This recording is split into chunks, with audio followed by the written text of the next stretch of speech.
Praise you, Jesus. Thank you, Jesus.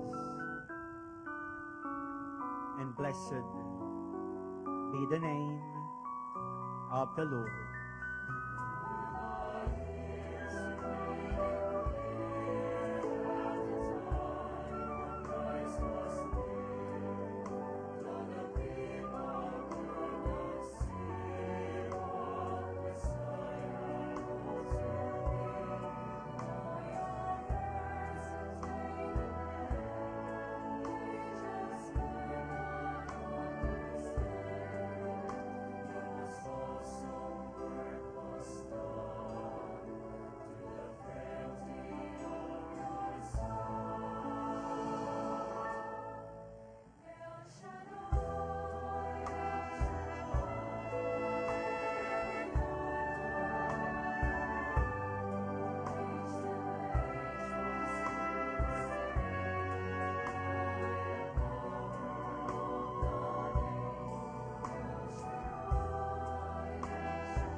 Jesus. Thank you, Jesus.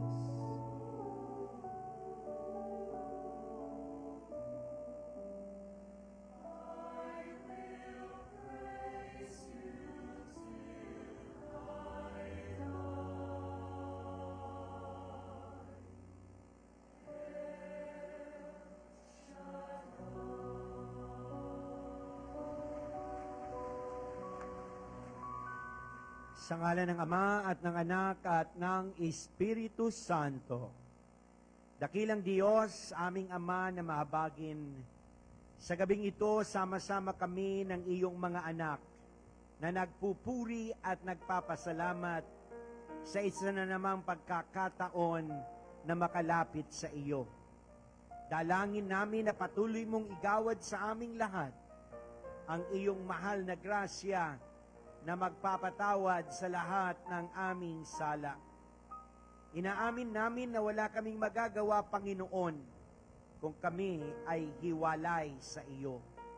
Kaya sinusuko po namin sa inyo ang aming buong pagkatao, kasama na rin ang aming mga kabigatan at pangangailangan sa buhay.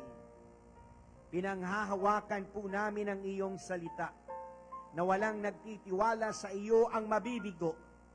Kaya ngayon pa lamang, inaangkin na namin at pinasasalamatan ang katugunan sa aming panalangin, ang may mga karamdaman, kagalingan, ang may kahinaan dahil sa pinansyal na pagkukulang, ay pagpapalang pinansyal na kailangan sa araw-araw. Pinasasalamatan ka po namin sa isang taon na nagdaan na di mo kami pinabayaan at muli kaming umaasa na ang darating na panibagong taon ay taon na kami ay higit mong pagyayamanin.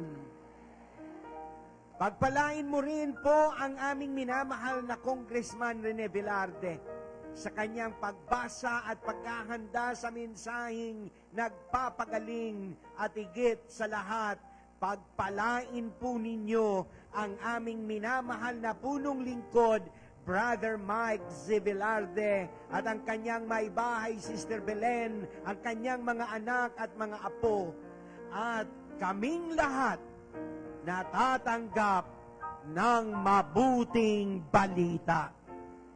Ito, Panginoon, ang aming samot dalangin sa ngalan ng Ama at ng Anak, at ng Espiritu Santo.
Purihin natin ang malakas ang ating Panginoon.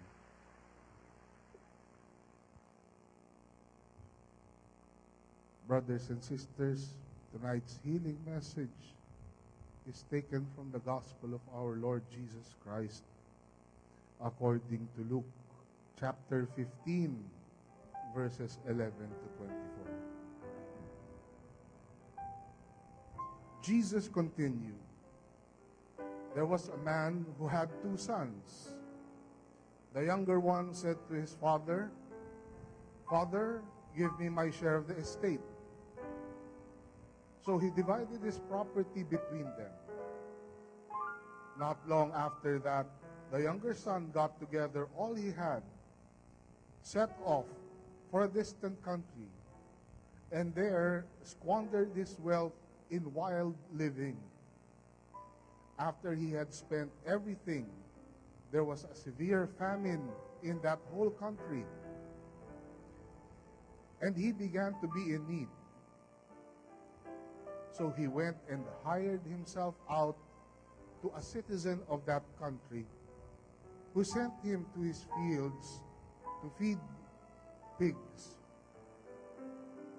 He longed to fill his stomach with the pods that the pigs were eating, but no one gave him anything. When he came to his senses, he said, "How many of my father's hired men have food to spare? And here I am, starving to death. I will set out and go back to my father and say to him, 'Father, I have sinned against heaven and against you. I am no longer worthy to be called your son. Make me like one of your hired men.' So he got up and went to his father. But while he was still a long way off, his father saw him and was filled with compassion for him. He ran to his son, threw his arms around him, and kissed him. The son said to him, 'Father, I have sinned against heaven and against you. I am no longer worthy to be called your son.' But the father said to his servants, 'Quick, bring the best robe and put it on him. Put a ring on his finger and sandals on his feet. Bring the fattened calf and kill it. Let's have a feast and celebrate. For this son of mine was dead and is alive again. He was lost and is found.' So they began to celebrate. Glory to God. Glory to Christ Jesus.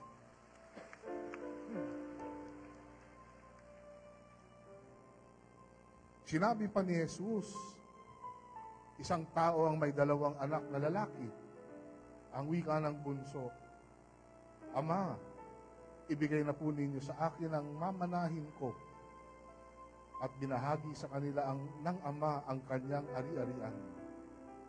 Pagkalipas ng ilang araw, ipinagbili ng bunso ang kanyang ari-arian at nagtungo sa malayong lupain, kaya ang buo niyang kayamanan.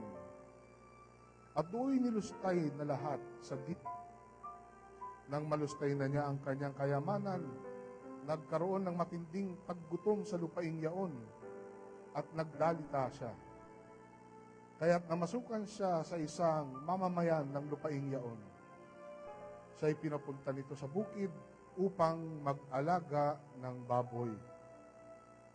Ibig sana niyang punan ang kanyang pagkain kahit ng mga bungang kahoy na ipinakakain sa mga baboy. Ngunit walang magbigay sa kanya. Nang mapag-isip-isip niya ang kanyang ginawa, nasabi niya sa sarili, "Ang mga alila ng aking ama ay may sapat na pagkain at lumalabis pa. Samantalang ako'y namamatay ng gutom dito. Babalik ako sa kanya at sasabihin ko, 'Ama, nagkasala po ako sa Diyos at sa inyo. Hindi na po ako karapat dapat na tawagin ninyong anak. Ibilang na lamang ninyo akong isa sa inyong mga alila.' At tumindig siya at pumaroon sa kanyang ama. Malayo pa'y natanawan na siya ng ama, at ito'y labis na nahabag sa kanya. Kaya't patakbo siyang sinalubong, niyakap at hinagkan. Sinabi ng anak, 'Ama, nagkasala po ako sa Diyos at sa inyo. Hindi na po ako karapat-dapat na tawagin ninyong anak.' Ngunit tinawag ng ama ang kanyang mga alila. 'Madali, dalhin ninyo rito ang pinakamahusay na damit at isusutan siya ng singsing at panyapak. Kunin ang pinatabang buya at patayin. Kumain tayo at magsaya. Sapagkat namatay na ang anak kong ito, ngunit muling nabuhay. Nawala, ngunit nasumpungan. At sila'y nagsaya.'" Mga kapatid, ito po ang mabuting balita ng ating kaligtasan. All hail King Jesus.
purihin natin ng malakas na malakas ang ating Panginoon.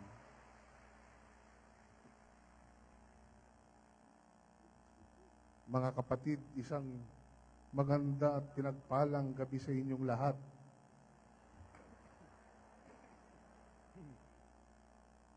Tonight, brothers and sisters, I have good news for you.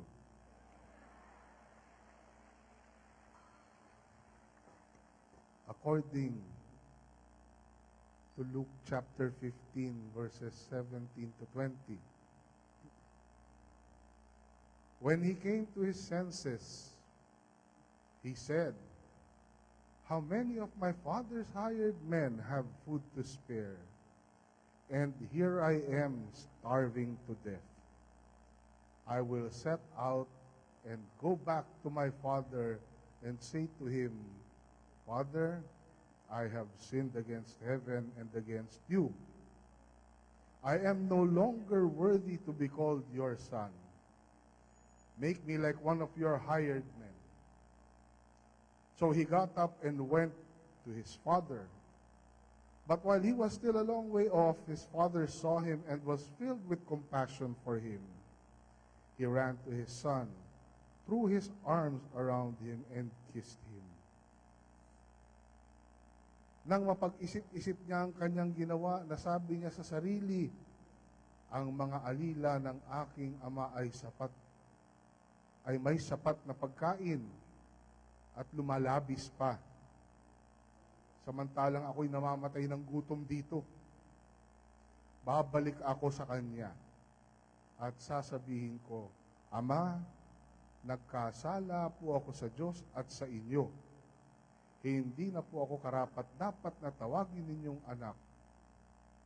Ibilang na lamang ninyo akong isa sa inyong mga alila." At tumindig siya at pumaroon sa kanyang ama.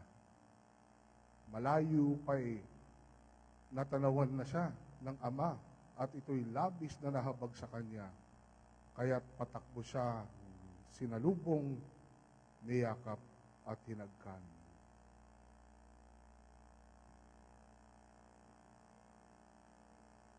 Ang nangyari, mga kapatid, binigyan tayo ng Diyos Ama, ng ating Diyos, ng pagpapala. Pero, nilustay natin. At hindi lang natin nilustay, nagkasala pa tayo. So ngayon, bumalik tayo sa paghihirap. At sa ating paghihirap, doon muli natin naaalala ang Diyos. But despite our sins, our mistakes, and our wasted opportunities, kahit bumalik tayo sa ating Diyos at humingi ng tawad, siya'y mahabag sa atin at tatanggapin niya uli tayo. Purihin natin ang Diyos, purihin natin ang ating Panginoon. Makinig tayo sa ating punong lingkod, Brother Mike Z. Velarde.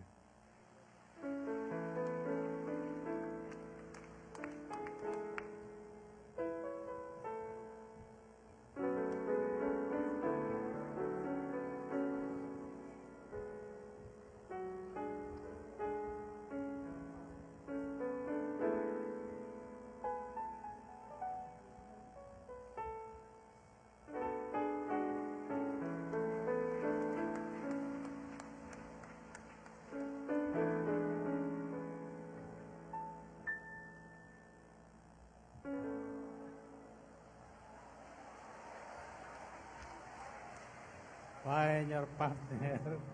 Find your partner, ay sa ating servant leader, at sa ating pagpalakpak, lahat tayo'y nagagala.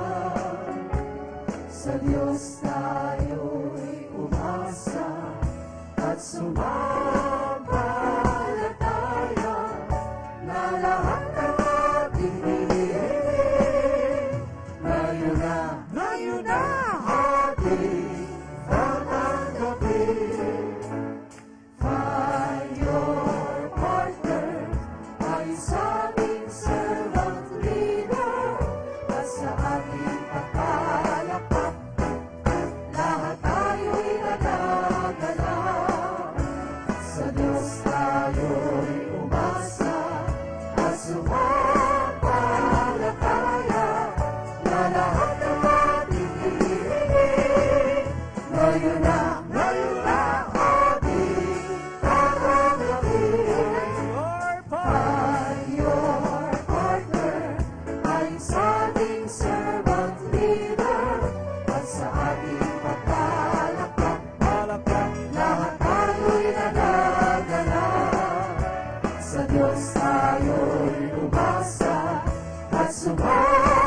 Okay, back to your partner.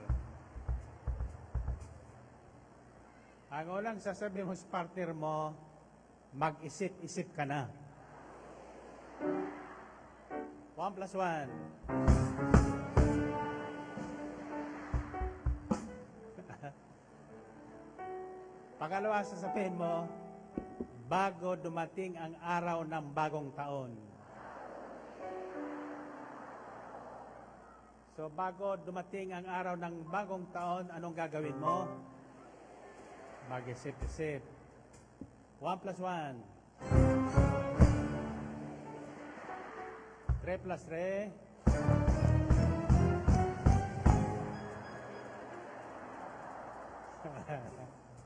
Anong iisipin nyo ngayon? Bago dumating ang bagong taon. Kapag nag-isip-isip kayo at tama ang inisip nyo, ito ang sasabihin nyo suli. Sa gayon, giginhawak at magtatagumpay. Sino ang ibig gumanhawa at magtagumpay? Ako'y naniniwalang lahat na nakarating ngayon at darating sa bagong taon, giginhawa at magtatagumpay sa bagong taon. 1 plus 1. 3 plus 3.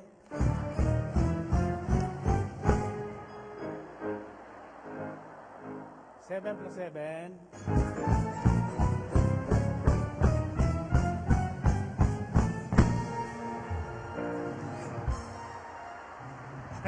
Purihan, Panginoon. Okay. Taas ang inyong mga prayer request, ang inyong bottled water, lahat ng inyong daladalahan, and before the year ends, let's give thanks to our God with a grateful heart.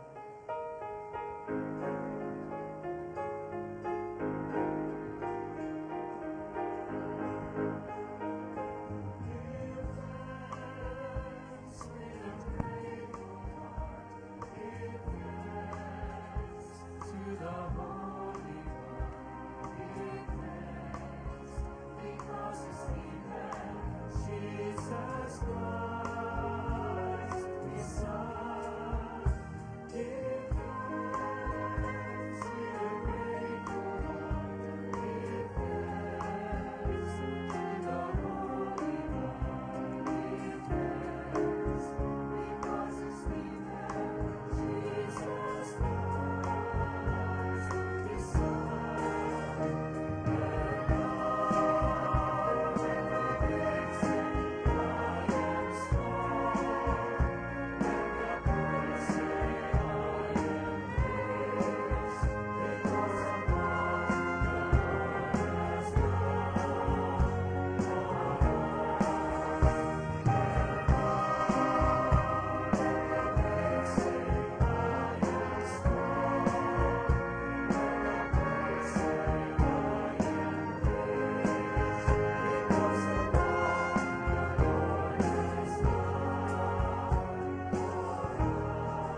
dalawang kamay, ang inyong mga hawak, at sabihin niyo, Panginoon, salamat po sa lahat ng biyaya at pagpapala na bigay niyo noong nakaraang taon.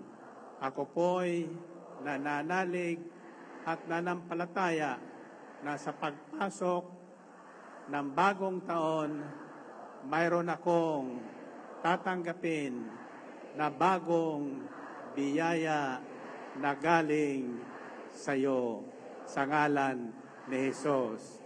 Amen? Amen. Okay, baba ang inyong hawak kamay. At sa bilang kong 3, yuyuko kayong 3 ulit. At sasabihin niyo ang salitang, bagong taon, bagong pagkakataon. 3 ulit ha. 1, 2, 3.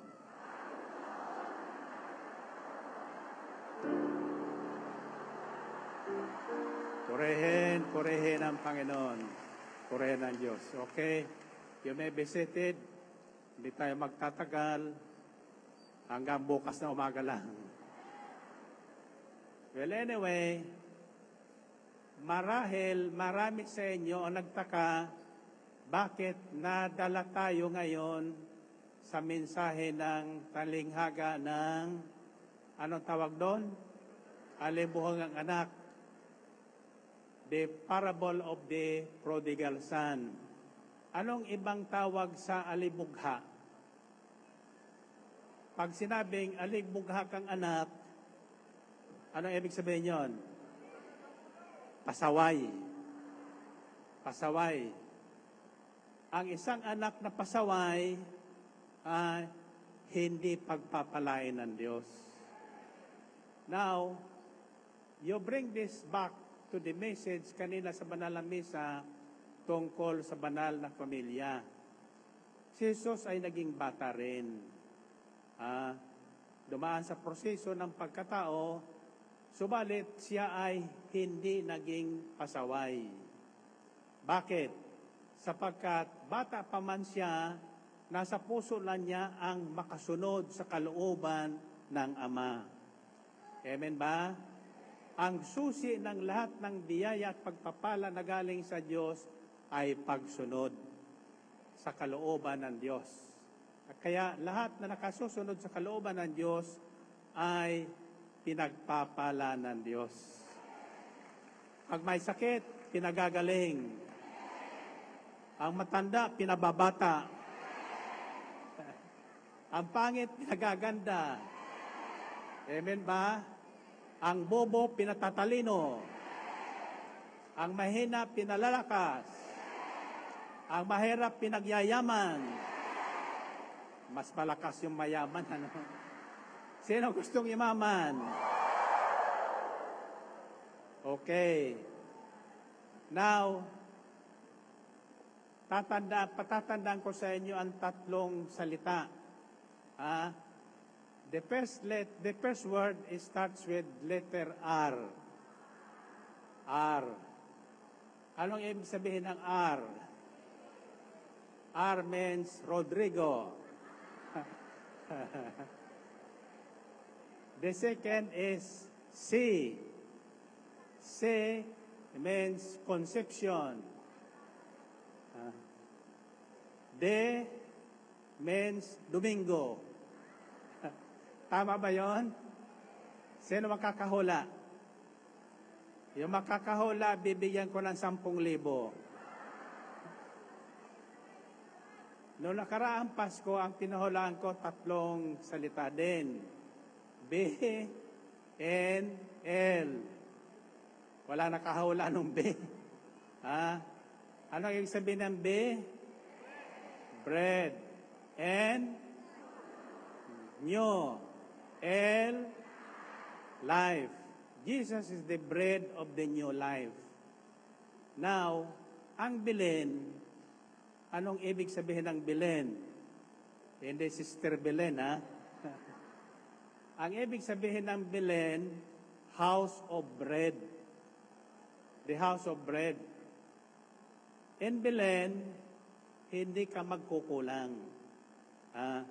Because that is the house where where the bread of life was born, Jesus Christ. Sa Belen siya pinanganak, kaya tinawag po ang Belen, house of bread. Kaya hindi po nagkukulang, hindi ko nagugutom sapagkat ang aking may bahay ay laging may bread. House of bread yan. Well, anyway, babagay ko sa inyo, ngayon, hindi ang ibig sabihin ng R, anong pangalawa? C at D. Subalit, ang gagawa po ng tatlong bagay na ito, bago magbagong taon, ito ang unang tatanggapin niya sa lahat na makagagawa nitong tatlong bagay na ito. Lahat na kanyang panalangin, tutugunin ng Diyos. Iyan ang unang cue, para mahulaan nyo yung letter R. What does R represents?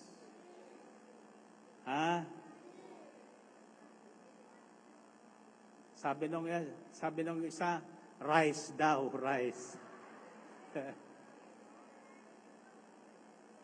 Now, kung dadalhin natin sa alibughang anak, letter R represents two words.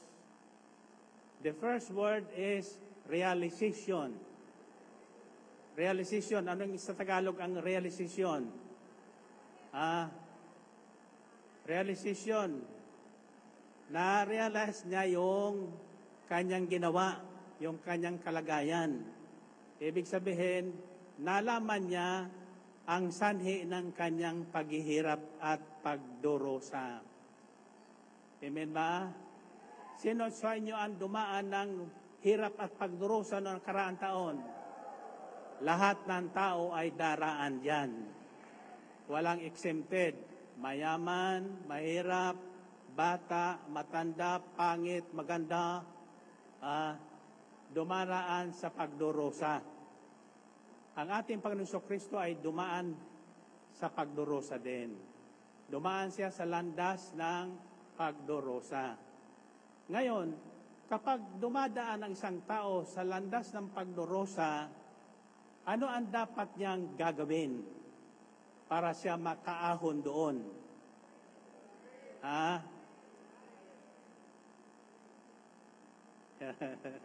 Kaya daw hula ka na hula. It stands for the letter R. Realization, once you realize what was wrong, what went wrong during the days na dumaan ka sa pagdurusa, anong gagawin mo? Repentance. Repentance.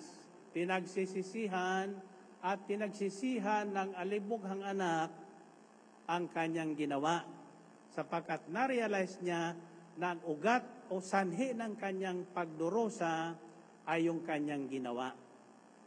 Ano ang ginawa ng alibughang anak? As I was listening to the reading, kasi ang ginagawa ko, bago ko lumabas, pinakikinggan ko yung reading, yung Ebanghelyo. So as I was listening to the reading, hindi ito nalalayo doon sa reading sa banal na misa about the Holy Family. It's about the family. It's about the Son and the Father, although hindi nabanggit ang mother doon. Kung natatandaan nyo, ibinahagi ko sa inyo ang role ng bawat pamilya, bahagi ng pamilya. Father, provider. Mother, ano yung mother? Caregiver. Yung bata, mga anak, joy giver. Joy giver. So, tatanda natin ang bawat role ng bawat pamilya, bahagi ng pamilya. The father is provider ng pangangailangan ng pamilya. The mother is the caregiver. Caregiver siya ng kanyang asawa caregiver siya niyang kanyang mga anak. Mabigat na tungkulin yon, mas mabigat yung kaysa lalaki. Sapagkat ang lalaki, pagkatapos ng trabaho, uuwi, kakain, matutulog, yayakap sa may bahay. Pag hindi miyakap may bahay, lagot ka kinabukasan. Pagagalitan ka. Pero pag nayakap mo may bahay mo, maagang gigising yan, iluluto ka ng kape, sumisipol pa. Ibig sabihin, may biyayang dumating noong nakaraang gabi. Amen ba? So, father, provider, mother, caregiver. But our God does these three things. He is the provider, He is the caregiver, and He is the joy bearer. Lahat ibinibigay sa atin ng Diyos, inaalagaan tayo, pinakakain tayo, pinasasaya tayo araw-araw ng Panginoon. Kaya higit sa lahat, bago ang lahat, bago tayo magsimula sa umaga, pagkagising sa umaga, mananalangin, magpapasalamat, aalalahanin natin ang Panginoong Diyos una sa lahat sa ating buhay. Sapagkat pagkatapos natin manalangin, magugulat ka na lang, wala ka na may hinanda nung nakaraang gabi, mayroon kang pagkain kinabukasan. Ako, ang aking panalangin lang, simple lang Hindi ko mahaba manalangin. Yung natutuhan kong panalangin, Our Father, di ba? Give us this day our daily bread. Lead us not into temptation, but deliver us from evil. So, with that prayer, covered na tayo sa maghapon. Then we give glory to God. Glory be to the Father, the Son, and the Holy Spirit, as it was in the beginning, is now, and ever shall be, world without, sigaw nyo? And this world will not end. Hindi magwawakas ang daigdig na ito. Mananatili ito. Ang magwawakas lang ang panahon ng kasalanan. Darating ang panahon na pagbalik ng ating Panginoong Kristo, wawakasan niya ang ugat ng kasalanan. And He will reign 1,000 years with complete peace and joy in this world of ours. Magkakaroon ng pagbabago ang daigdig na ito. At ang pagbabagong ito ay nagsisimula tuwing bagong taon. Naitanong ko sa inyo, hindi nyo ba napupuna kung ano ang araw ng Pasko, siya din ang araw ng bagong taon? Is that a coincidence? No. Pag-araw ng linggo ang Pasko, ang bagong taon, araw ng linggo din. Anong araw yung Pasko ngayon? Martes. Anong araw ng bagong taon? Iyan ang unang araw ng pagsamba sa Diyos. Kaya huwag kayong mawawala. Ano man ang inyong kinaabalahan, samang kayo naroroon, alalahan ninyo ang unang araw ng pagsamba at pagpapasalamat sa Diyos. Sa gayon, you start your new year on the right track. Pasimulan natin ang ating bagong taon sa tamang landas. Ang landas na ginawa sa atin ng Panginoon Diyos. Ang Diyos lamang nakakaalam ng ating kinabukasan. May planong maganda ang Diyos sa atin. Ayon sa Jeremiah 11:24, kung di ko nakakamali, God said, "For I alone knows the plans I have for you. Plans to prosper you and not to harm you. Plans to give you hope and a future." May plano ang Diyos sa atin, isang planong matagumpay. Isang planong hindi kulang sa anumang bagay. Isang planong masagana sa lahat ng bagay. Isang planong mahabang buhay. Malakas. Amen ba? Siya ang plano ng Diyos sa atin. Kaya bago ang lahat, unahin natin ang pagsamba sa Diyos. Ang pagpapasalamat sa Diyos. Amen ba? So, at the last hour, bago dumating ang bagong taon, ano muna? Ending. Katapusan. Katapusan noong lumang taon. Ilang araw na lang magtatapos na ang 2018. Sa Lunes, ang huling araw ng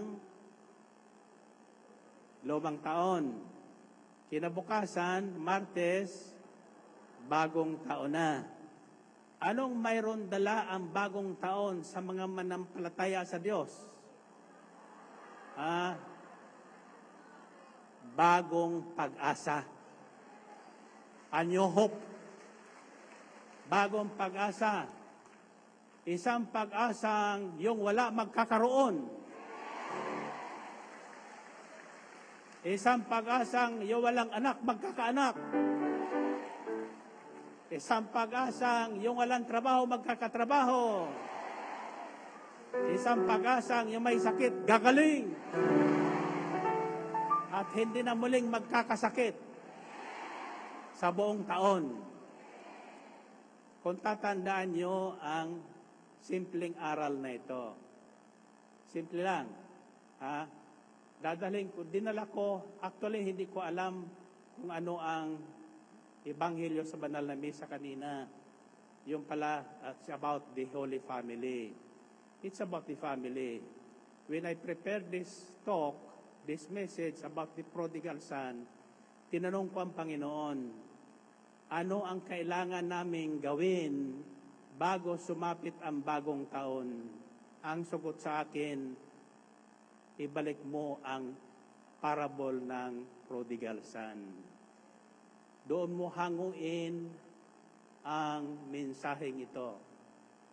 Ang unang ginagawa ng tao, madalas, ang iniisip ay yung nakaraan. Nakaraan. Hindi iniisip yung darating. Pero sa totoo lang, yung nakaraan ay nakaraan na. Yung darating, hindi mo pa alam kung ano. Kaya ang dapat, ang isipin mo ngayon, yung kalagayan mo sa ngayon.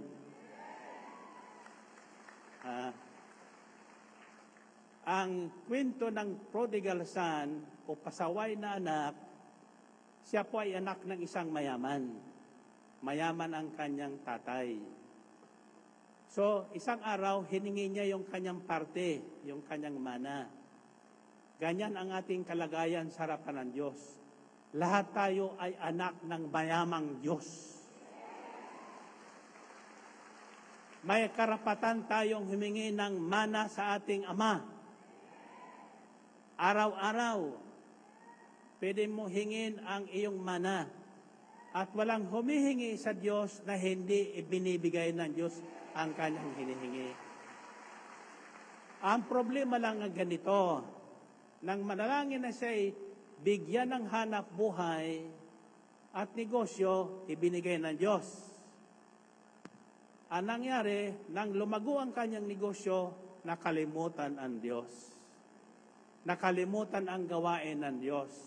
Wala na siyang panahon para dumalo sa gawain ng Panginoon kung saan niya nakilala ang Diyos na mapagbigay. Ganito ang kalagayan ng alibughang anak. Pagkatapos hingin niya ang kanyang mana sa kanyang tatay, ibinigay naman ng tatay lahat na kanyang mamanahin. Pagkatapos noon, iniwan ng tatay ng ibang bayan. Sa ibang bayan, nilustay sa diwas ng pamumuhay ang lahat ng kanyang mana. Dumating ang paghihirap sapagkat may panahon ng kahirapan, may panahon ng kasaganaan. Ang langgam, Ang sabi sa Biblia, ikaw tamad, mag-aral ka sa langgam. In other words, ang langgam marunong. Marunong. Pag tag-araw, ang langgam ay masipag. Nag-iimbak na yan ng kanilang pagkain sa tag-ulan. Sapagkat sa tag-ulan, wala kang makikitang langgam. Takot ang langgam sa tubig. Nasusubukan niyo ba? Yan. So, sa panahon ng kasaganaan, hindi po lahat nilulustay sa diwastong pamumuhay. Ang problema ng ating bansa ay hindi po kakulangan. Pinakamayaman sa bundaigdig ang Pilipinas. Ang sabi sa akin ng isang Chinese businessman sa Hong Kong, you know, Brother Mike, that the Philippines is the richest land in the world. The richest soil in the world is our land. Mataba ang ating lupa. Kahit hindi ka magtanim, may halamang tutubo. Kahit anong halamang ang itanim mo sa ating bansa, tutubo. Hindi dapat ang Pilipino ay nagkukulang.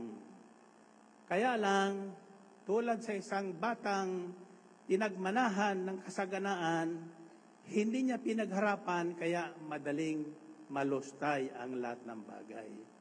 Bato-bato sa langit, ang nakikinig po na tinatamaan nito, magpasalamat ngayong gabi.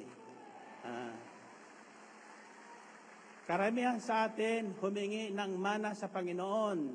Nang ibinigay ang mana, nakalimutan ang Diyos, nakalimutan ang gawain ng Diyos, naging busy sa lahat ng bagay. Hindi niya alam, darating at darating ang panahon ng paghihirap at kapaghihatian. Walang yaman na hindi nauubos dito sa balat ng lupa. Kahit ang mga multibilyonaryo ay nauubusan din yan. Kaya naririnig kayo na mga anak ng mga milyonaryo, mga multibilyonaryo, mga successful people sa industriya ng pelikula, sa negosyo, malalaman nyo na lang nagbigti, nagpakamatay. Bakit? Nalogi ang negosyo. Hindi kumita ang pelikula sa takilya. Hallelujah. Purihin natin ang Panginoon. Purihin ng Diyos. Kaya, walang pwedeng ipagyabang ang sino man. Kapag nasa tugatog ka ng tagumpay, tatandaan mo yan, kapatid. Ang nasa itaas ay muling babagsak sa ibaba. Kapag walang humahawak sa iyo na hindi bumabagsak. Isa lamang ang maasahan natin hindi tayo babagsak, ang Panginoong Diyos nagbigay sa atin ng buhay. Si Kristo na namatay para sa atin at muling nabuhay para sa atin din. Si Kristo'y namatay at muling nabuhay at muling magbabalik para kanino? Sa atin. Bakit? Mahal na mahal tayo ng Diyos. Mahal na mahal tayo ng Diyos. Huwag ka magpakamatay kung sumakiblang bahay ang mister mo. Tatandaan mo, iwan ka man ng lahat, hindi kiiwan ng Diyos. Tanggihan ka man ng lahat, hindi ka tatanggihan ng Diyos. So sa panahon ng kagipitan, ang ginagawa ng isang taong may takot sa Diyos, inaalala niya ang Diyos. Ang Diyos natin ay hindi naghihirap kailanman. So nang nasa bingit na ng kamatayan ang pasaway na anak na pinagmanahan ng kayamanan, nag-isip-isip siya. Napag-isip-isip niya, sa tahanan ng aking ama, ang mga katulong ng aking tatay ay hindi nagugutom, hindi nagkukulang. Ito ako, anak, tagapagmana. Bakit ako nagkukulang? So naisip niya ang kanyang ginawa, mali. mali ang lumayo sa kanyang ama. Kapag nagkasala tayo, gumawa tayong kasalanan, napapalayo tayo sa Diyos na ating Ama. Pag tayo napalayo sa Diyos, pinanunood lang tayo ng Panginoon. Nahahabag siya, pero wala siyang magawa. Bakit?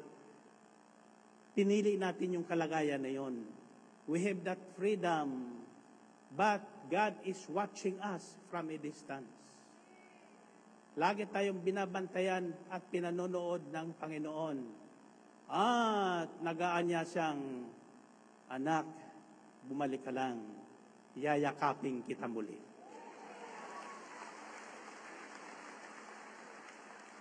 So, sa sandaling yon, na-realize ng alibong ang anak, pasaway na anak, na mali ang kanyang ginawa. At na-realize din niya na ang kanyang tatay ay hindi magkukulang kailanman. Anong ginawa niya? Letter C. Anong letter C? Letter R stands for realization and repentance. Nagsisi. Sa kanyang pagsisisi, anong ginawa niya? He confessed his mistakes. Confession. Kaya sa ating Santa Iglesia ay may tinatawag na Sacrament of Confession. Nagkasala ka sa asawa mo, pumunta ka sa pare. Mapagkakatiwala ng mga pare. Sabihin mo yung ginawa ng mister mo. Wag yung ginawa ng mister mo, ang ginawa mo sa mister mo. Sapagkat pag sininto mo yung ginawa ng iba, chismis yun. Hindi confession yun. Confession is yung ginawa natin. Aaminin natin yung ating ginawa, pagsisisihan natin, then we confess our sins. Sabi sa kasulatan, God is faithful and just, that no matter how many times we have sinned, if we confess our sins and do not hide them, He will forgive us all our sins. Now, sa mensaheng ito, ang unang tatanggapin ng tao ay answer prayer. Saan nyo masusumpo ngayon? Sa ikalawang kronika, Kabanatang 7, talatang 14, na madalas nating marinig.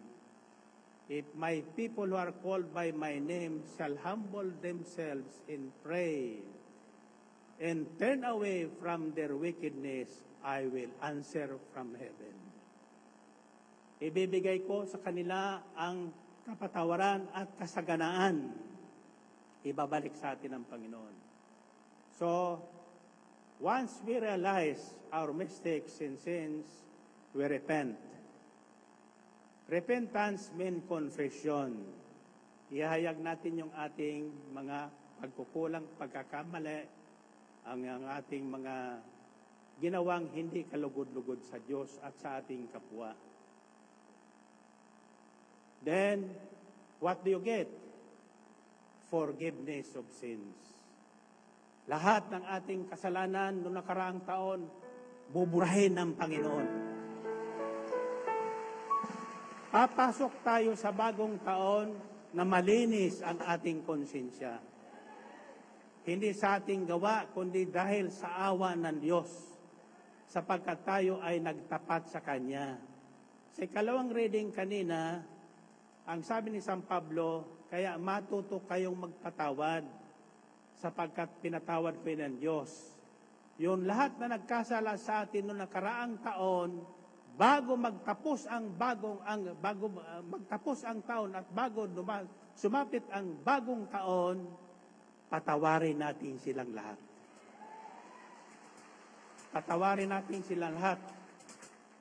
Pag nagpatawad, kinakalimutan lahat na ginawa na parang hindi ginawa sa atin. Then, comes restoration. Ibabalik sa atin ng Diyos yung lahat na nawala sa atin nung nakaraang taon.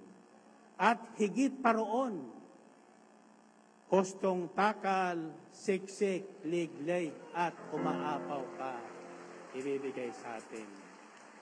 Amen ba? So nasusundan nyo, ang mensahe ngayon ay RCD. Rice, corn, and donut. RCD. Kaya, tatanungin ko kayo, anong binagi ko sa inyo ang MFLU? Anong isabihin ng MFLU? Missionaries of Faith, Love, and Unity. Bibigyan ko ng malawak na kahulugan yan pagpasok ng bagong taon para makilala nyo na kayo ay hindi ordinaryong tao. Nang tawagin tayo ng Diyos, walang kumikilala sa atin. Sabi sa Biblia, we are a nobody. But when we believe and receive Christ Jesus in our hearts, we became somebody. Dati, tayo ay walang halaga. Sa mata ng mundo, wala tayong halaga. Kumbaga, mga squatter tayo sa sanlibutan. Hindi tayo mga dugong bughaw o dugong hari. Pero sa ngayon, lahat na tumanggap kay Kristo at sa mabuting balita ni Kristo ay itinuturing na may dugong hari. Dugong bughaw, kumbaga, a kingly blood relationship. Yan ang ating katayuan. We are now somebody in the kingdom of God. Hindi ka mang kilala ng tao, sapagkat ang kinikilala ng tao, yung may pera, yung may tungkulin, yung gwapo, tulad ni, yung maganda, yung maarte, kaya tawag niyan artista eh. Diba? Pero sa totoo lang, karamihan sa kanila, pagdating sa bahay, malungkot ang buhay. Pag wala kang Diyos sa buhay, malungkot ang buhay mo. Amen ba?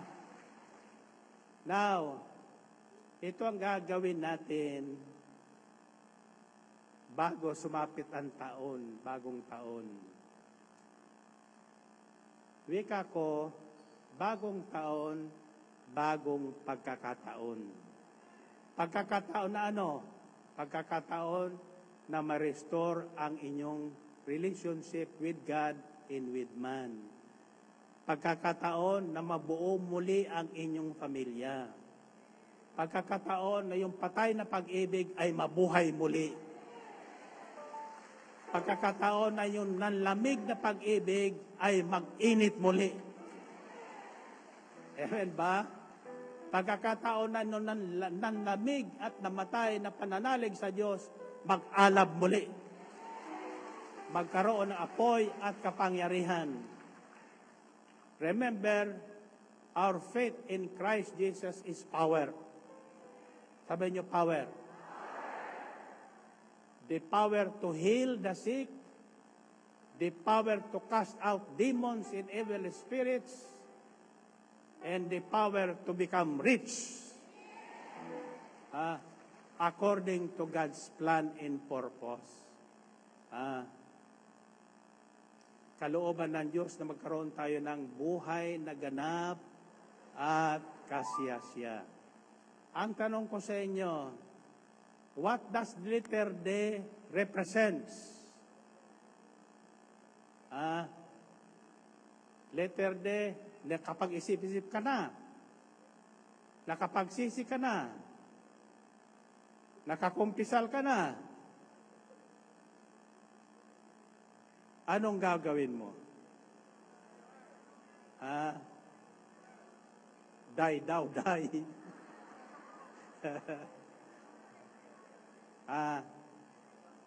Desisyon.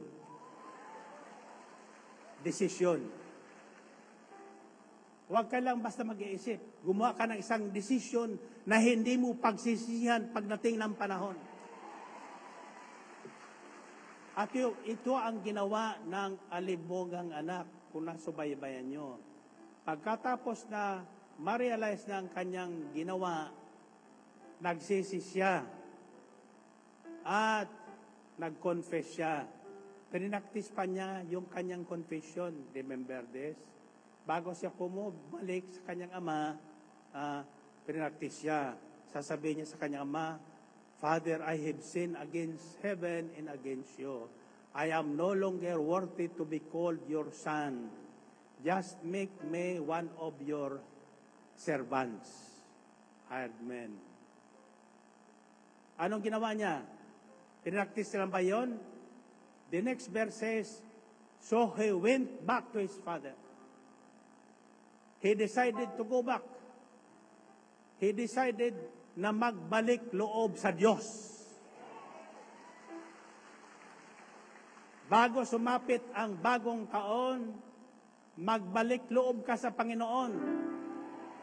Walang ibang makatutulong sa lahat ng ating suliranin kundi ang Panginoon Diyos na nagbigay sa atin ng buhay. At lahat ng ating ikabubuhay. Narinig yung mga patotoo, iniwan sa kanya ng kanyang mister na may apat na anak na palalakihin.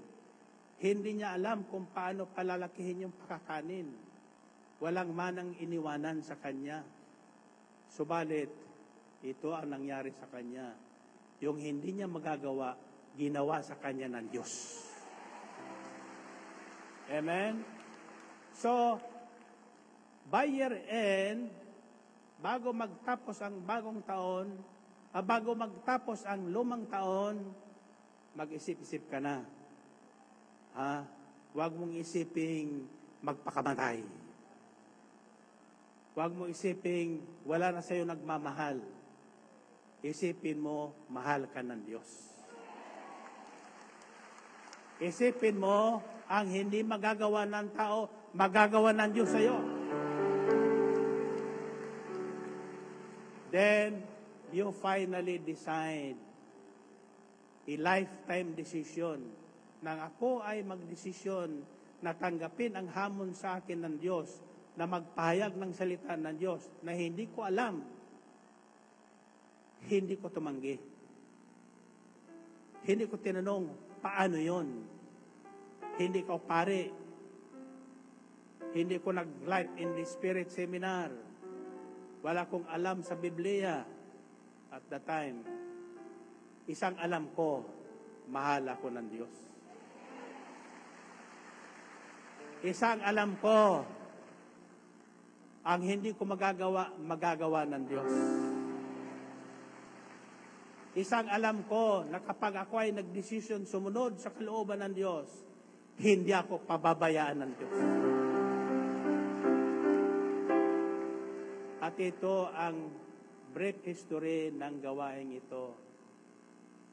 Nang ako ay mag-isip, sa halip na mag-isip na magpayaman ng magpayaman, nung ako'y nasa bingit ng kamatayan in 1978, walang magawa sa akin ang kayamanan.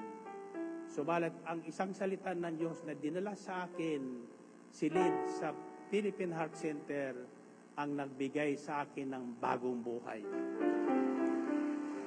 Bagong pagkakataon na ngayon ay inaani ng maraming tao. Amen? Gusto nyong matularan ang dinaanan ko? Gusto nyo maranasan ang ginagawa sa akin ng Diyos? Sa Sabado.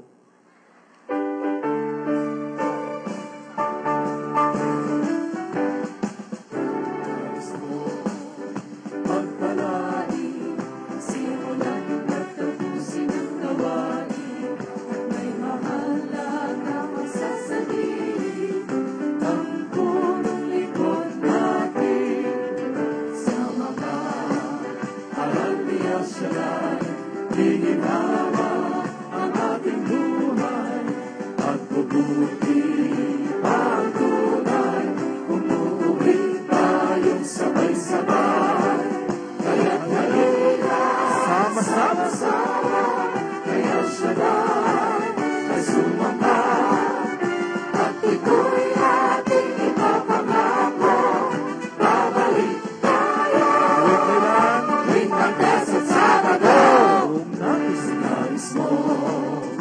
Pagpalain, simulan at tapusin ang gawain, at may mahalaga pang sasabihin ang punong likod natin. Sa mga aral, Sa mga Yahweh El Shaddai, aral ni El Shaddai, iginhawa ang ating buhay at bubuti ang tunay. Umuwi tayong sabay-sabay, kaya't halina, sama-sama kay El Shaddai na sumamba.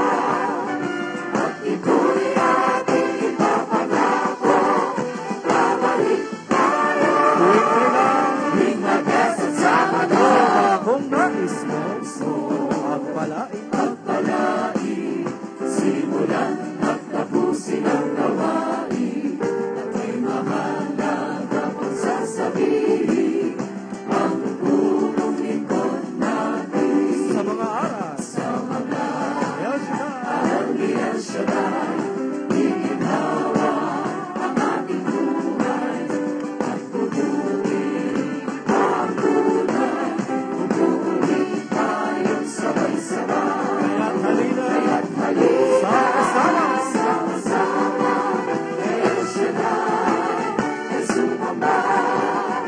At ito'y ating ipapangako, babalik tayo tuwing Martes at Sabado. kaya't halina, Kaya't halina, sama-sama kay El Shaddai ay sumamba.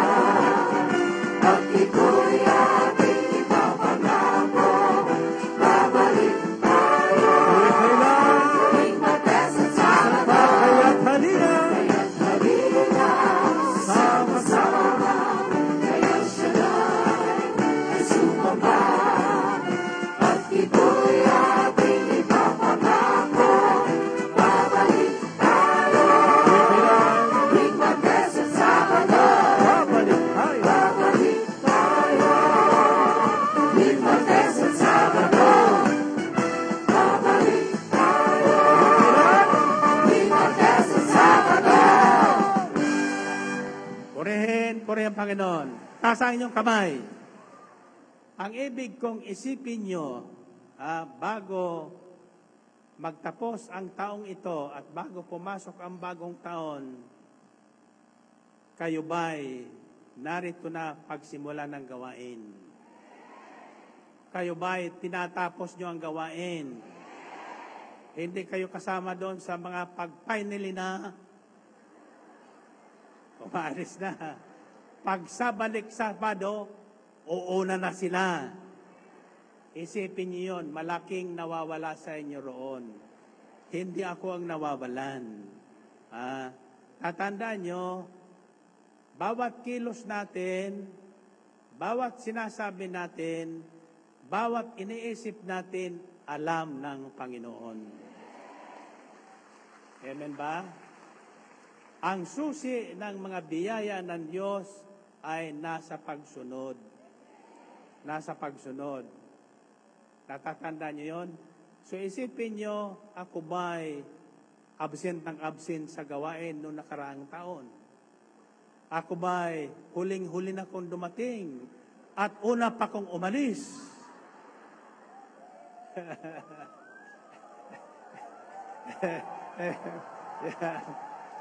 Kaya isipin niyo, para pagdating ng bagong taon, kayo mga nasa probinsya pa, sikapin niyong makauwi dito. And by the way, kaninang umaga pagising ko, tumingin ako sa taas, hindi gumagalaw ang ulap. Sabi ko si Sister Belen, nalusaw ang bagyo. Nalusaw ang bagyo. Hindi na nakuha ng bagyong pumasok pa sa Pilipinas. Bakit? Alam kong lahat ay nagdarasal na matapos ang bagyo, lalo na yung hindi pa nakakauwi ng probinsya, na standby doon sa mga bus terminal at saka doon sa mga sasakyan nila. Kaya nalangin ko nung kagabi, sabi ko, Panginoon, lusawin mo ang bagyo nga. Parang yung mga kapatid kong ibig umuwi ngayong Pasko, makauwi na. para makabalik bago magbagong taon. Amen ba? Kita nyo, answered prayer, nalusaw ang bagyo. Ang tao na kasusunod sa kalooban ng Diyos, maging ang panahon na pagbabago. Amen? Habang ako ay paborito, nakikinig ko doon sa mga sharing.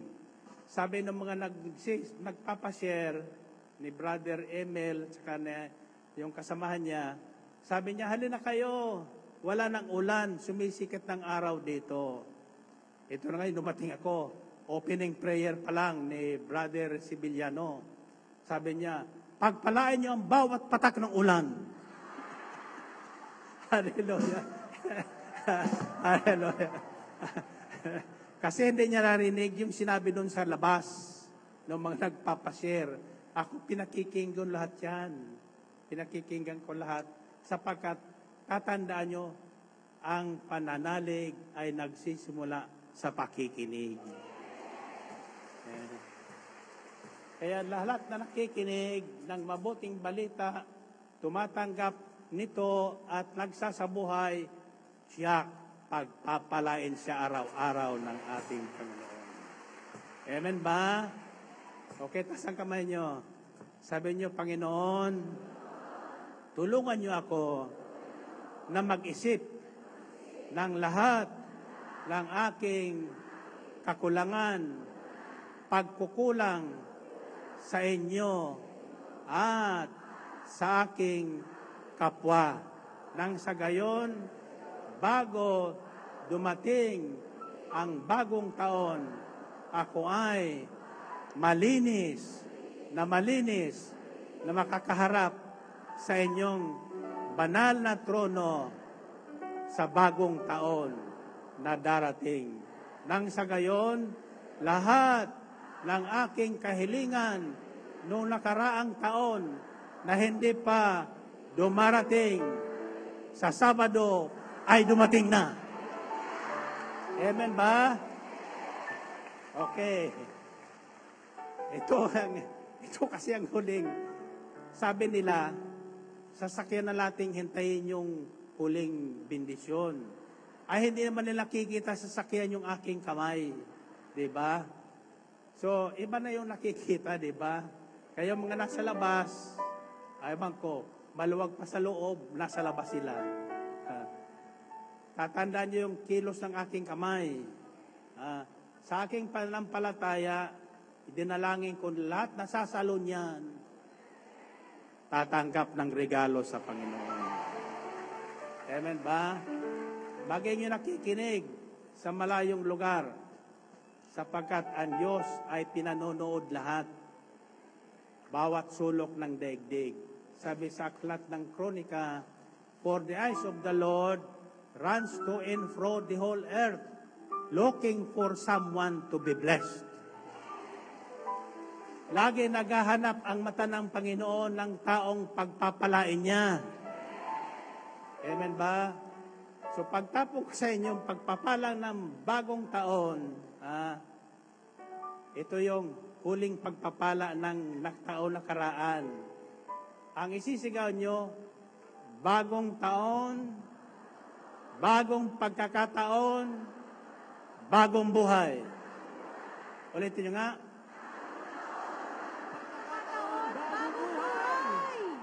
Isang buhay na ganap at kasiyasiya. Amen ba? This is my prayer for all of you. Bagong taon, bagong pagkakataon, bagong buhay. Buhay na sagana, buhay na matagumpay. Amen ba? Sapagkat iyang kalooban ng Diyos. Ulitin nyo nga.